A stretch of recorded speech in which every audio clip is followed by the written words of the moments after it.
Welcome to the Simply Imperfect Podcast. If you're on the hunt for perfection, you may want to keep looking because we are imperfection at its finest around here. However, if you're looking to have conversations covering the good, the bad, the ugly, and everything in between about life, you've come to the right place. We not only embrace life's imperfections around here, we celebrate them. So for those of you who've decided to join us on this journey, go grab yourself a beverage, sit down, settle in, and let's get started.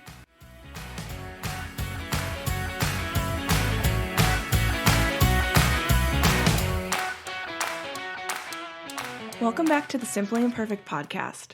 On this episode, we are taking a deep dive into Josh Duggar's history, previous allegations, and current court case. Before we get going, I do want to put a trigger warning here. The contents of this podcast can be extremely difficult to listen to. We are going to be talking about sexual assault, molestation, and physical assault, some of which involves children. If you know or find out while listening to this episode that the contents are too hard for you to listen to, please just skip this episode. Go on and listen to something else that we've talked about or join us next time. Please remember that your mental health is what is ultimately most important. Josh Duggar was born on March 3rd, 1988, and he was the firstborn to Jim Bob and Michelle Duggar. Jim Bob and Michelle went on to have 18 more children. They were of the belief that God would provide them as many children as they should have and did not believe in birth control. So the timeline of events really starts in 2002. So the time between 2002 and 2003. At this time, Jim Bob and Michelle had 14 of their children, and Josh admits that during 2002 and 2003, when he was 14 and 15 years old, that he touched and molested 5 minor girls. It was later released that 4 of those 5 girls were his sisters. Court documents in current court cases have provided pretty descriptive information about these assaults. They have also stated that all of the girls were at least 3 years younger than Josh was at the time. Court documents also allege that Josh's father, instead of going to law enforcement, discussed the assaults with church elders. After this discussion with church elders, Josh Duggar was sent to the Institute in Basic Life Principles, the IBLP's training center in Little Rock. The IBLP's training center website says that the IBLP operates numerous centers for training and ministry in the U.S. and abroad. Each one is a testimony of God's provision and direction.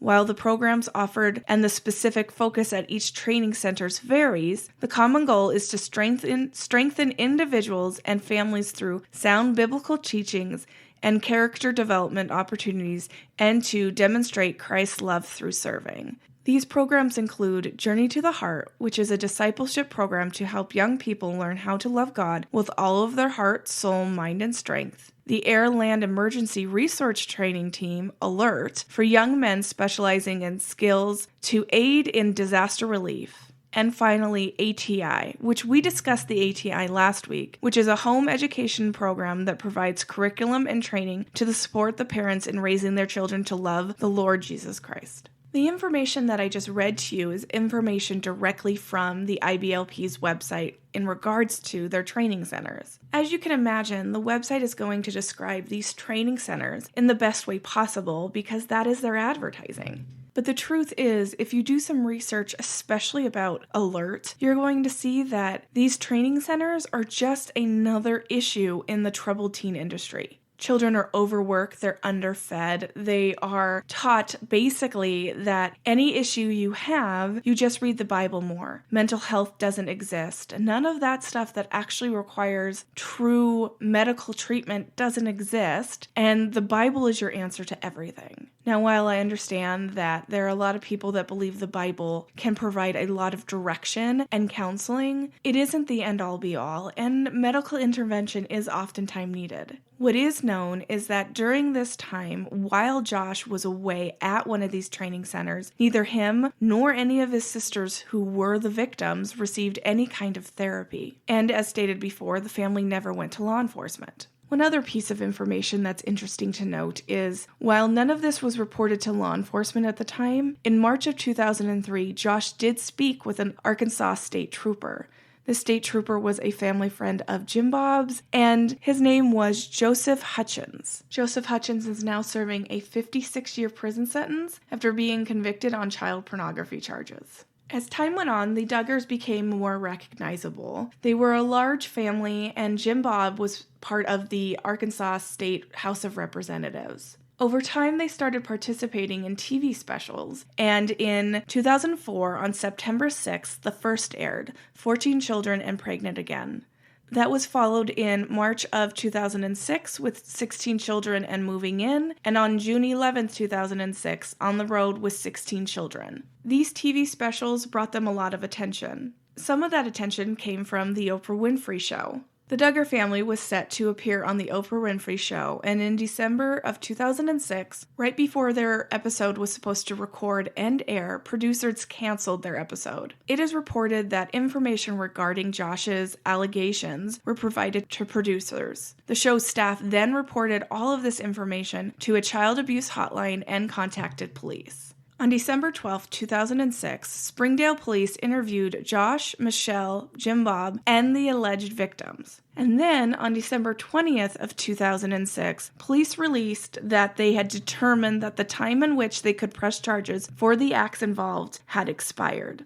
After the investigation was closed, the Duggars just continued on with life as usual. They continued to record not only a TV special, but the TV series that would come to be known as 19 Kids and Counting. Josh Duggar was married to Anna on September 26th of 2008, and the very first episode of Kids and Counting was aired on the 29th.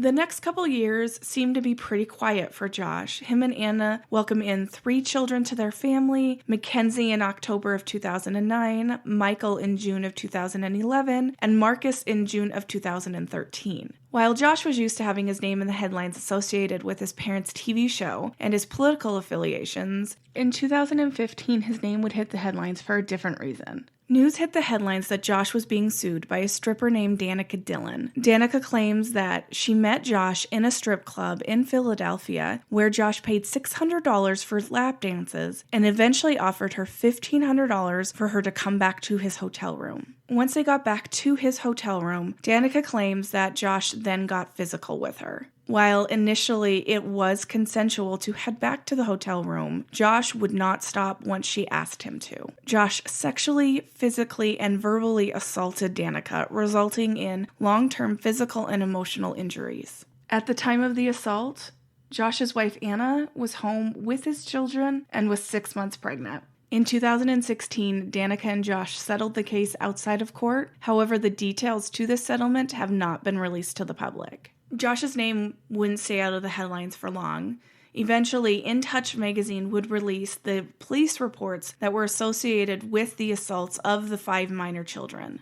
As a result of these scandals, TLC pulled all future reruns and eventually canceled the TV series altogether. They released a statement saying, "We are deeply saddened and troubled by this heartbreaking situation, and our thoughts and prayers are with the family and victims at this difficult time." Jill and Jessa Duggar, who were outed as the victims of Josh Duggar, would later go on to give an interview with Megyn Kelly. Jill said, "We didn't choose to come out and tell our story, but now that the story has been brought about, we feel like, as we've been seeing these headlines, we feel like as victims, we have to come out and speak. This is something that we choose to do. Nobody asked us to do this. Most of our stuff out there is lies. It's not true. And so for the truth's sake, we want to set the record straight." During the interview, Jill and Jessa continued to downplay Josh's actions. Josh and Anna would welcome their 4th child, Meredith, to the family on July 16th of 2015, and Josh's name would be in the headlines again.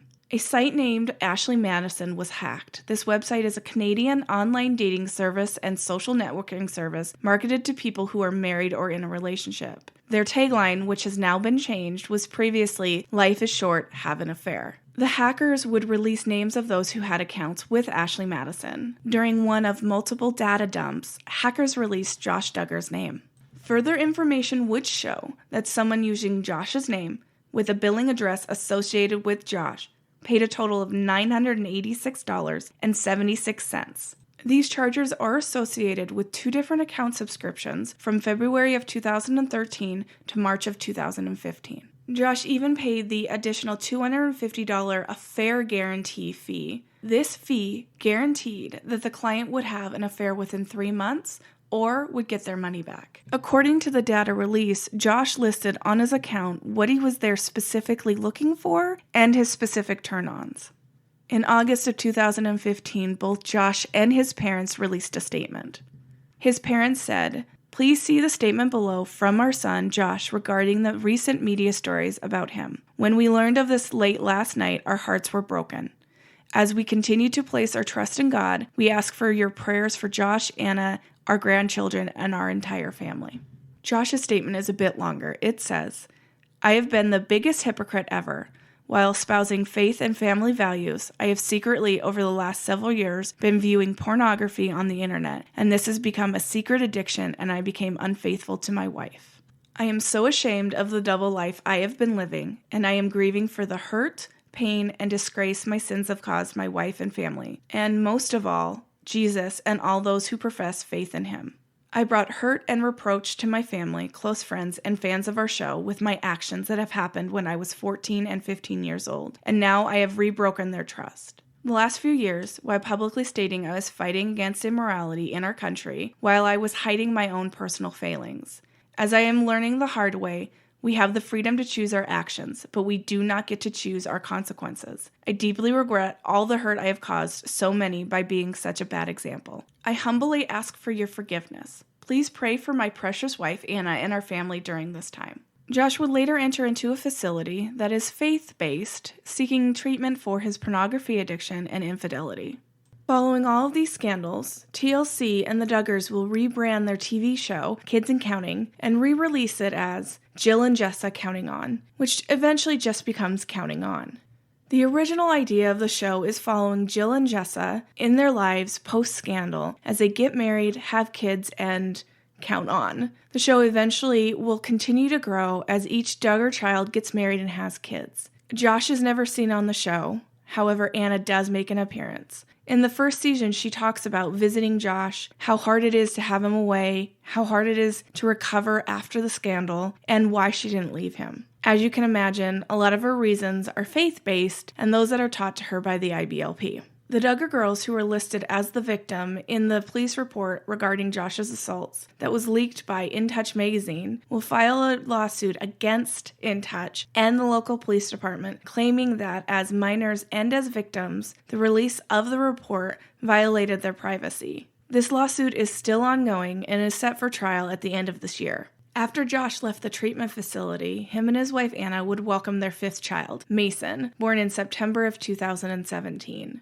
Life seemed to be quiet for a while for the Duggars. However, in 2019, Josh's name would once again be in the headlines. Homeland Security would serve a search warrant on Josh Duggar's car lot, Wholesale Motors. Court documents would allege that downloads of CP, child pornography, were flagged by Little Rock Police Department and were being shown as being downloaded from May 14th to May 16th and were traced to Duggar's IP address. Let me clarify something just really quick. The law that Josh is eventually charged with breaking describes being in possession of or downloading child pornography, CP. Advocates have stated that CP should no longer be used as the description, and possession of child sexual assault materials, CSAM, is actually the correct term that should be used. The reason for this being that CP associates it with adult pornography, and while adult participants are willing and consensual, children cannot give consent. I will use CP as the term associated with the charges and CSAM as the term associated with the material. Court documents and transcripts would later state that while at the car lot, Josh would ask agents if they were there because CP was being downloaded on his computer. Oddly enough, after the search warrant was served, Homeland Security would do nothing for several years. The Duggars continued to go on with their life as if nothing happened. On November 27, 2019, Josh and Anna would welcome their 6th child, Mariella. And then finally,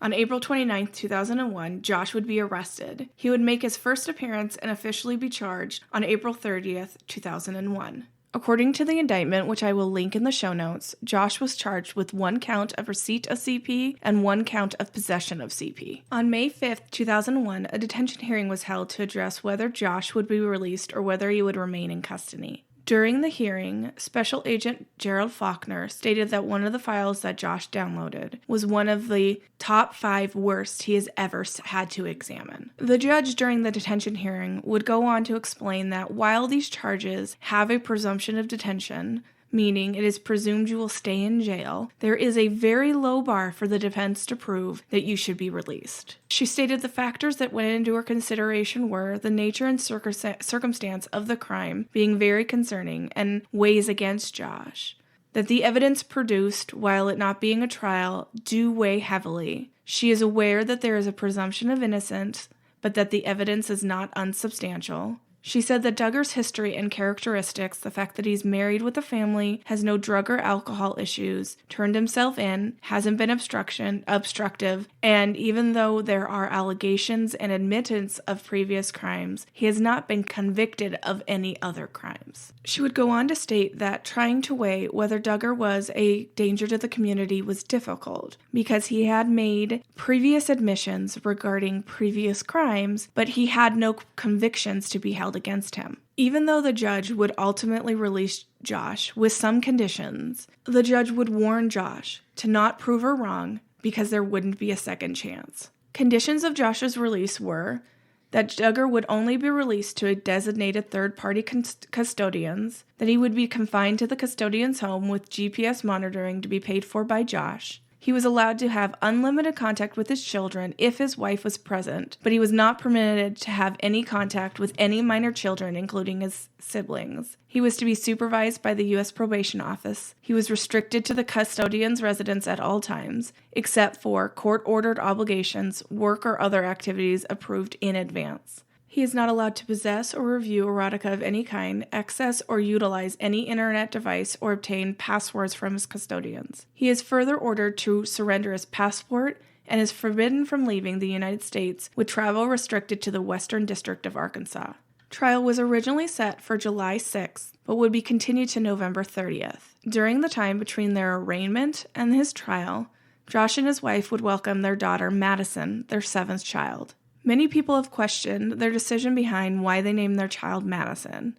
While they have named all of their children with M names, it seems slightly weird that they would name their child Madison after Josh was involved in the Ashley Madison scandal. An additional thing that has happened between the arraignment and the trial for Josh is Jim Bob Duggar announcing that he intends to run for Arkansas State Senate. While Jim Bob is not a stranger to politics, he was in the Arkansas House of Representatives from 1999 to 2002. Many people question why he's choosing now to run for office. Additionally, the family show, Counting On, has also been canceled.